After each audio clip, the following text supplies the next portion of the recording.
I'm so pale that my top is like blending in with my skin.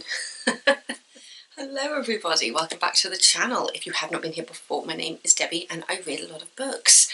I finished Bridget Jones' Mad About the Boy, the book. And I mean, I just love Bridget anyway. I mean, I fell in love with her through Renee Zellweger as Bridget in the movies. Thank you, Daniel. That is very good to know. But if staying here means working within 10 yards of you, frankly, I'd rather have a job wiping Saddam Hussein's arse. And then I went and read the books and fell in love with her even more, to the point where I actually want to watch the movies again, even though I thought it was going to be a very long time till I watched Mad About the Boy again, just because of how much I cried in the cinema watching Mad About the Boy. It was me and my mum sat next to each other, and I think between me, my mum and the neighbour that we watched it with, we had 1 million packets of tissues, because we were told that we would cry. And yeah, we gave my sister the same advice when she went to see it. It was just like, take the tissues because you're gonna need them. So this one has the movie cover that I've got. So it's got Renee Zellweger on the front. There you go. Let's just get straight in with that blurb, shall we? Is it morally wrong to have a blow dry when one of your children has head lice? Is technology now the fifth element, or is that wood? Is sleeping with someone after 2 dates and 6 weeks of texting the same as getting married after 2 meetings and 6 months of letter writing in Jane Austen's day? Pondering these and other modern dilemmas, Bridget Jones stumbles through the challenges of single motherhood, tweeting, texting and rediscovering her sexuality in what some people rudely and outdatedly call middle age. It's 400 pages in contemporary humorous... I can't even speak. Humorous fiction and romance. It was interesting actually to see kind of like the time jump that happens in here, because at the beginning, if you've seen the movie, you'll know about Rockstar, and she starts off with Rockstar and then it flashes back to when she met him. Just so the timeline kind of feels like it jumps around a little bit. It doesn't really, it's just that you start off with her waiting for the message from Rockstar after their relationship has happened, and then it goes back to when she met him and then leading back up to the present again. So yeah, I wasn't expecting that, but I enjoyed having that jump because I think it helps to explain where her head is at that point. Yeah, I mean, the story with the head lice is absolutely hilarious, and her contemplating like what she can actually get away with and how it just spreads through the friends. It's so good. It is so funny. I have even told my mum that she needs to read the Bridget Jones book because she hasn't either. And I just said just how much more in love she will be with Bridget. Because, I mean, anybody who grew up watching the movies obviously has a certain love for Renee Zellweger as Bridget. And because I have read these years after the books actually came out, it meant that my overactive imagination was imagining Renee Zellweger as Bridget as I was reading the book. So as well as having the moments that did make it into the movie, I had Renee in my head for all the other parts of this book that did not make it in. Yeah, there's just so much to it, and her relationship with Daniel is in the book, and the majority of that friendship still made it into the movie. Because just knowing the fact that with Bridget Jones's Baby, the fact that it was an original screenplay which then was turned into a book, and the fact that for the book of Bridget Jones's Baby, because Hugh Grant turned down doing Bridget Jones's Baby, they brought in the new character, played by Patrick Dempsey, to be the other man in Bridget Jones's Baby. But for the book, Helen Fielding wrote it how she initially wanted the screenplay to happen, which was that Daniel was the other possible father. I really love that in Bridget Jones's Baby. But yeah, so I just love the fact that in this book it still leans into the fact that even though this was written before Bridget Jones's Baby, it still feels like a natural progression from that. Though there was certain points where it was very obvious that the idea for Bridget Jones's Baby was not in Helen Fielding's head when this was written, especially when it refers to her relationship with Mark Darcy and him being there for the birth of William. And it was just like, the wording of that tells me that Helen Fielding had not thought about the fact that there might be another baby daddy in there. Because this book implies that Mark always knew that it was his, that there wasn't anything else going on. It's only like, it's almost like a throwaway line, but as soon as I read that line, it was just like, oh, yeah, that makes it very obvious that Bridget Jones's baby was not even a speck on the horizon when she wrote this book. There is that, which I noticed, but as I said, it was one line when she's looking back at her relationship with Mark. Because in this book, if you don't know, you find out at the beginning of the book that Bridget is a widow, that Mark died, and this is her, the whole book is her dealing with her grief. Is it like 4 years on, I think, from his death? And she's still in that, she's still grieving him. Obviously, grief never really goes away. I always say that grief, especially somebody who's gone through quite a lot of it, that grief works in waves, and that as you get older and time goes on, the waves get further and further apart, but there's still the waves there. But in this book, you realise that the waves are still fairly close together, and she's still at a point where she doesn't feel ready to date and sleep with anybody else. She still feels like that would be a betrayal to Mark, and so you do see her throughout the book. There's 3 potential suitors in this book. There's Rockstar, there's a guy that she refers to as a leather jacket man, who she has kind of a relationship with, and then there is also the final one, which in the book, he doesn't really become a potential suitor until like about 3/4 of the way into the book, maybe the last third of the book, when you realise that who is the final suitor in the teacher at the school, Mr. Wallader. Is it Wallader? Wallaker.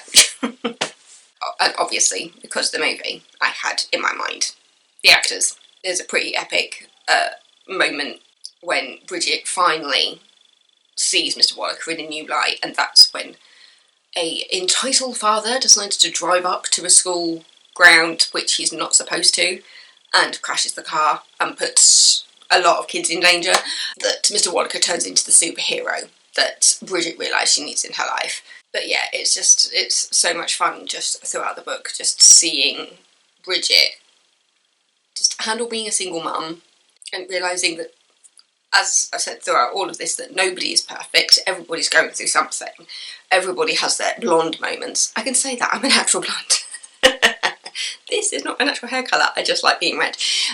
Yeah, I just love Bridget in every single way. I did say originally that it was in the second book that she started to become a bit ditzier, but it's not to the point where it was like detrimental to the character. I just felt like there wasn't as many of them in the first book.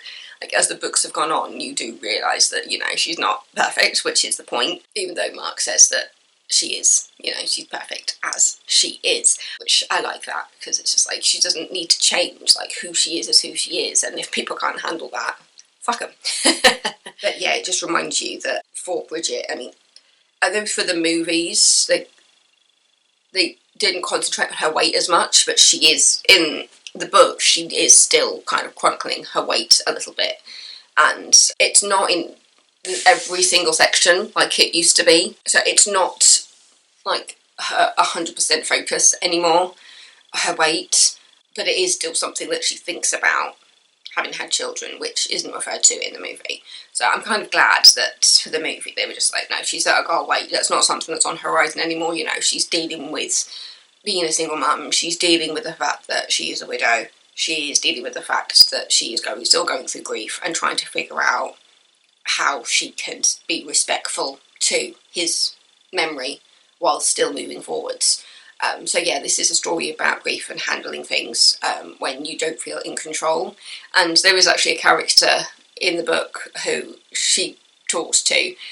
It's actually her kind of babysitter, the girl who she has look after the kids like when she's working and things.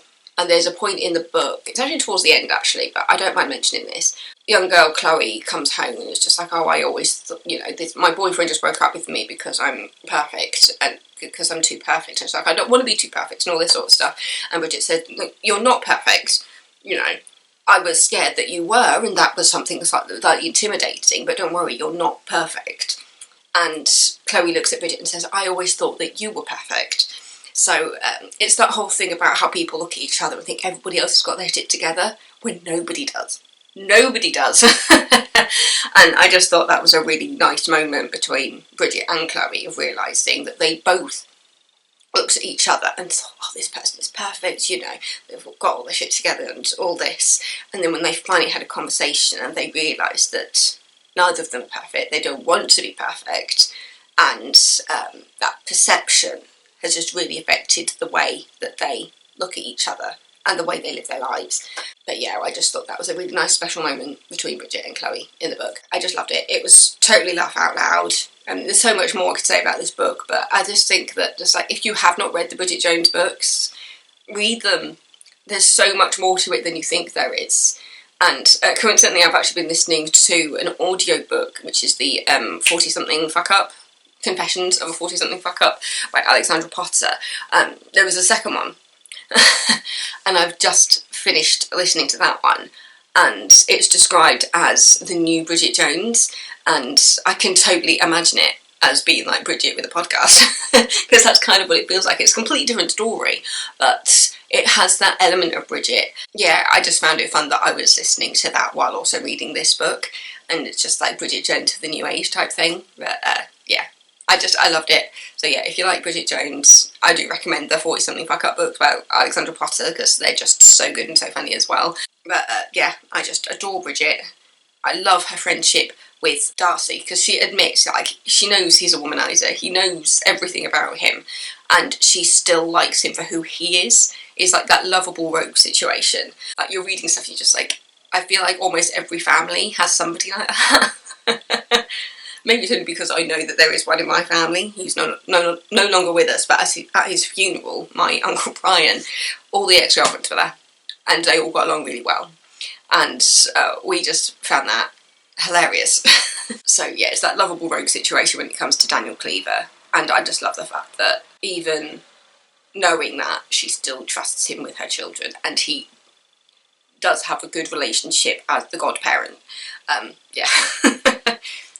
It's just so good. It is so funny. It tugs at your heartstrings, this one, because you do have the grief side of it. And I love what made it into the movie. And I think it was adapted really well, considering. Because I don't think anything needs to be a carbon copy. Sometimes you get a bit gutted when a book becomes a movie, and you're just like, well, why did they edit this? Why did they edit this? Why can't it be a carbon copy? And it's just like, but it would be pointless to be a carbon copy.